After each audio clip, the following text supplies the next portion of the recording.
Hello everyone, I am Pankaj Kumar Rai. Welcomes you in my YouTube channel Let's Learn Social. Today we will starting with first video for class 7 history chapter 1 tracing changes through a thousand years. So starting with introduction.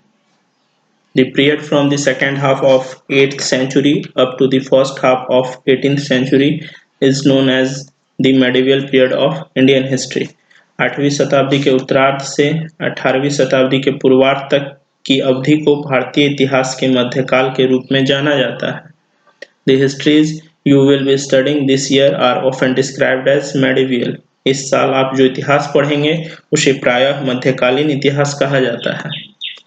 A map was made by Arab geographer Al-Idrisi in 1154 and a map made by French cartographer in 1720.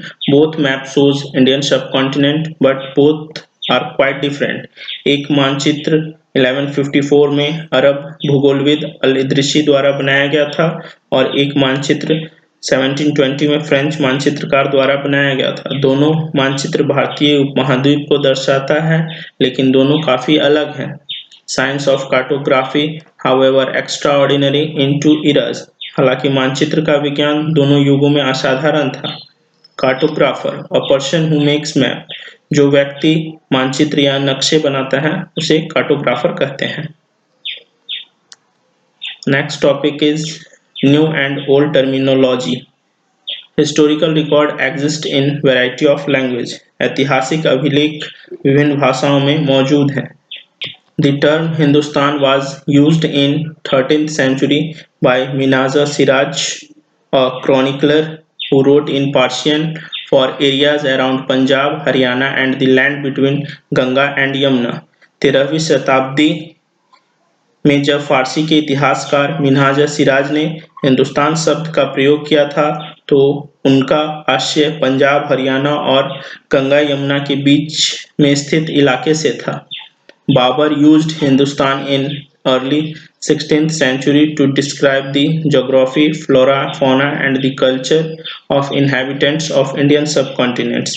Babar ने 16वीं सदी के आरंभ में हिंदुस्तान शब्द का प्रयोग भारतीय उपमहाद्वीप के भूगोल, पशु पक्षियों और यहाँ के निवासियों की संस्कृति का वर्णन करने के लिए किया.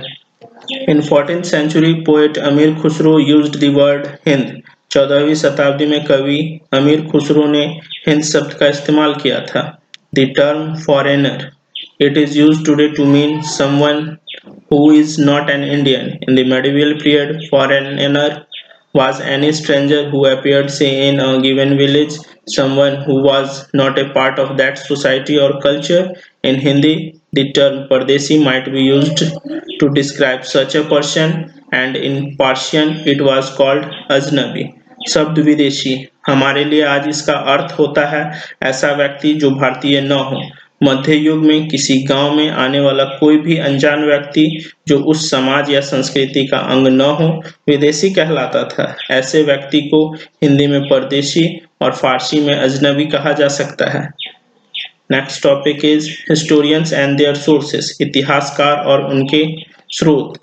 The information about medieval period is derived from two sources, archaeological and literary.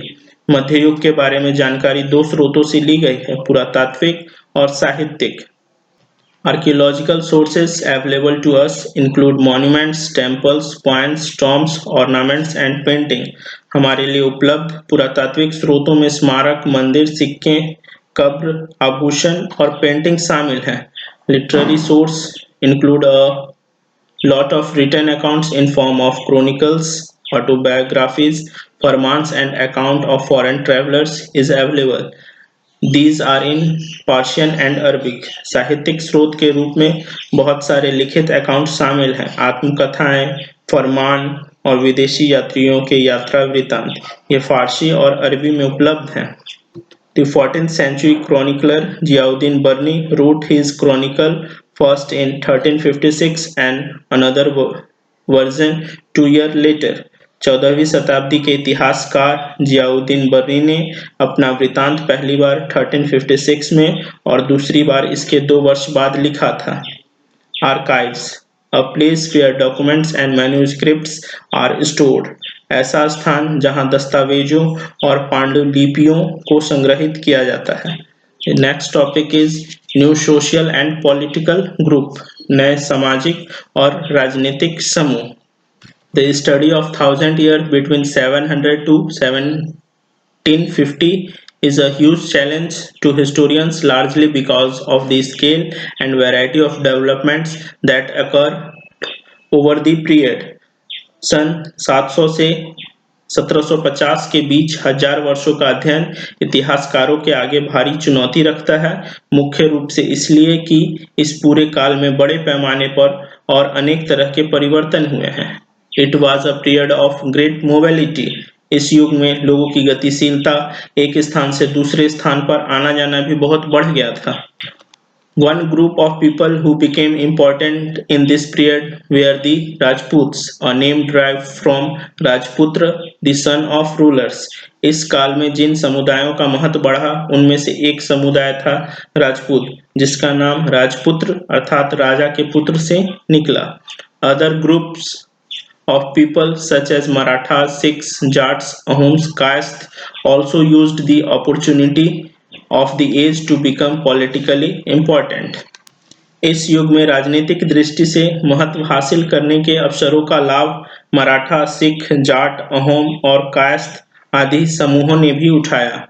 Throughout the period, there were a gradual clearing of forest and the extension of agriculture, a change faster and more complete in some areas than in others. Change in their habitat forced many forest dwellers to migrate. इस पूरे काल के दौरान जंगलों की कटाई हो रही थी और खेती का इलाका बढ़ता जा रहा था.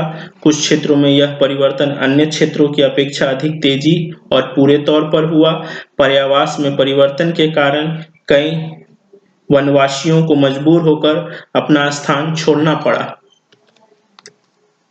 As society became more differentiated, people were grouped into jatis or subcaste and ranked on the basis of their background and their occupation. जैसे जैसे समाज में अंतर बढ़ने लगे, लोग जातियों और उपजातियों में बांटे जाने लगे और उनकी पृष्ठभूमि और व्यवसाय के आधार पर उन्हें समाज में ऊंचा या नीचा दर्जा दिया जाने लगा. Ranks were not fixed permanently and varied according to the power, influence, and resources controlled by the members of jati. Jatis framed their own rules and regulations to manage the conduct of their members. ये दर्जे स्थायी नहीं थे. किसी जाति विशेष के सदस्यों के हाथों में कितनी सत्ता, प्रभाव और संसाधनों का नियंत्रण है, इसके आधार पर उनके दर्जे बदलते रहते थे.